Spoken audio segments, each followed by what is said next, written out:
KKR की team ने जब 5 ओवर में 69 रन बना दिए थे, तब शायद एमआई की टीम ने भी नहीं सोचा होगा कि इस मुकाबले को हम जीत सकते हैं, क्योंकि 20 ओवर जब खत्म हुए तो एमआई की टीम के सामने स्कोर था 220 रनों का, और इतना बड़ा रन चेस उन्होंने अपने इतिहास में कभी नहीं किया। लेकिन आज एमआई के सामने केकेआर की गेंदबाजी ने वो कारनामा करके दिखा दिया जो शायद 2025 में तो क्या, 2024, 23 और 22 में भी एमआई की टीम के सामने केकेआर ने नहीं किया था, वो आज करके दिखा दिया। 220 रनों का स्कोर और सामने 3 ऐसे दुनिया के धाकड़ और दिग्गज गेंदबाज जिनकी हर गेंद पर मिस्ट्री छिपी हुई है, बावजूद उसके एमआई की टीम ने सिर्फ 19.1 ओवर में इस मुकाबले को अपने नाम कर दिया। तो इसमें केकेआर की टीम की, केकेआर की कप्तान की और केकेआर की मैनेजमेंट की वो 3 ऐसी भूलें थी जिसकी वजह से इस मुकाबले को केकेआर की टीम ने 19 ओवर में 220 रन जैसे पहाड़नुमा स्कोर के होते हुए भी इस मुकाबले को अपने हाथों से जाने दिया। तो 3 कौन सी वो ऐसी वजह है, दर्शक भी जानना चाहते हैं कि केकेआर की टीम ये मुकाबला कैसे हार गई, क्योंकि 5 से 6 ओवर में इस मुकाबले से बाहर हो गई थी मुंबई की टीम।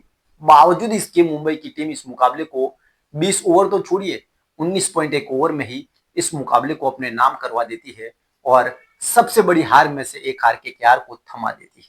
तो सबसे पहला बात करना चाहेंगे नंबर 1 वजह, जिसकी वजह से केकेआर की टीम को आज इस मुकाबले में सबसे बड़ी हार मिली।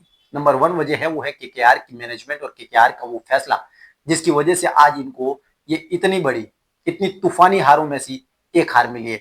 जो सबसे बड़ी वजह थी वो थी मुजरमानी और सबसे बड़े गेंदबाज इनके सुनील नरेन की गेंदबाजी।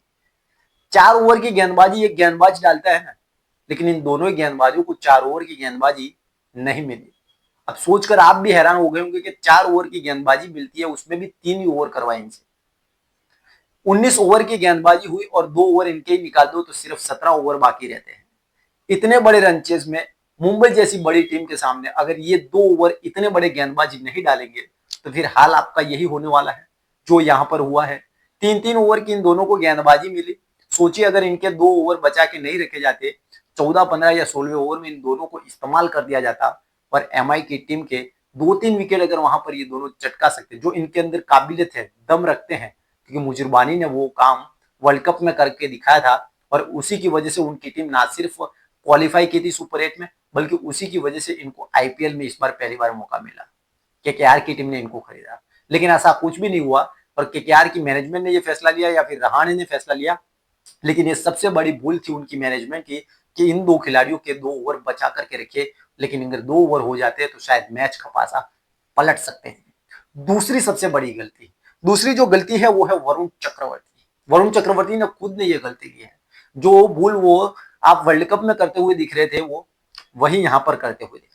4 ओवर की गेंदबाजी, इतना बड़ा गेंदबाज, सुनील नरेन के बाद ये दूसरे गेंदबाज है जिन पर सबसे ज्यादा भरोसा करती है केकेआर की टीम। 4 ओवर की गेंदबाजी, 48 रन और विकेट के नाम पर 0। अगर आपका प्रमुख गेंदबाज इस तरीके के बेहाल होकर के गेंदबाजी करेगा तो फिर बाकी के गेंदबाजों के हाल तो आप सोच ही सकते हो। और वही मुंबई के बल्लेबाजों ने किया कि इनके सबसे पहले धागे खोल दिए और बाकी के जो पार्ट टाइमर थे उनकी तो फिर आप बात ही मत करिए। 12 की एवरेज से इन्होंने रन दिए, एक भी विकेट अपने नाम नहीं कर पाए। जो हर मैच में 2-3 विकेट लेने का अपना दमखम रखते हैं, मादा रखते हैं, लेकिन इस मुकाबले में एक भी विकेट के लिए वो तरसते रहे। और यही वजह रही कि दूसरी सबसे बड़ी वजह कि वरुण चक्रवर्ती की गेंदबाजी के सामने इनकी टीम को नतमस्तक होना पड़ा और इस मुकाबले को हारना पड़ा। तीसरी सबसे बड़ी वजह जान लीजिए। तीसरी जो वजह है ना वो तो बहुत खतरनाक है। अगर नहीं सुधारा गया केकेआर की टीम की तरफ से तो आने वाले टाइम में बहुत बड़ा खामियाजा इनको भुगतना पड़ेगा। नाम है इनका कैमरून ग्रीन। सबसे बड़े खिलाड़ियों में से ये खिलाड़ी है प्राइज मनी के रूप में अगर बात करें। आंद्रे रसेल जैसे दिग्गज के ये रिप्लेसमेंट है, लेकिन इनका जो उपयोग किया गया है ना वो लगता है कि इस टीम को डुबाने में सबसे बड़ा योगदान ये खिलाड़ी दे गया है। वन डाउन इस खिलाड़ी को भेजा गया। आंद्रे रसेल को लास्ट में भेजा जाता था 5वें, 6ठे या 7वें नंबर पर, लेकिन इनको वन डाउन भेजा गया। रघुवंशी को पीछे रखा, रिंकू सिंह को पीछे रखा, या सुनील नरेन को तो ओपनिंग में भी नहीं भेजा। और यही वजह रही कि इस खिलाड़ी ने 10 गेंदों में सिर्फ 18 रन बनाए और ये खिलाड़ी चलता बन गया। ये ऑलराउंडर है। ऑलराउंडर को आपको पता होगा कि बॉलिंग दी जाती है और आंद्रे रसेल किस तरीके की बॉलिंग करते थे। 0 ओवर, एक भी ओवर इनको गेंदबाजी नहीं मिली और यही वजह रही कि ना बैटिंग में कुछ कर पाए और ना ही बॉलिंग इनको मिली। और इसकी वजह से जो दारोमदार इनसे किया जाता, जो भरोसा इन पर करा गया था, पहले मुकाबले में यहाँ पर गलत साबित हो रहा है, लग रहा है। और ये 3 ऐसी वजह थी जो दर्शकों को जानना बहुत जरूरी है कि कोलकाता नाइट राइडर्स अगर इन 3 भूलों को नहीं करती तो ये मुकाबला उनकी झोली में था, क्योंकि 5 ओवर में 70 रन टीम ने बना दिए थे। ओपनिंग जबरदस्त शानदार की थी, रिंकू सिंह ने परफॉर्मेंस दिखाई, रघुवंशी का अर्धशतक आया और गेंदबाजी ने नैया डुबो दी। मैनेजमेंट के फैसलों ने भी चौंकाया और यही तीनों वजह थी जिसकी वजह से आज इतनी बड़ी हार, इतने बड़े रन बनाने के बावजूद भी केकेआर की टीम को मिली है।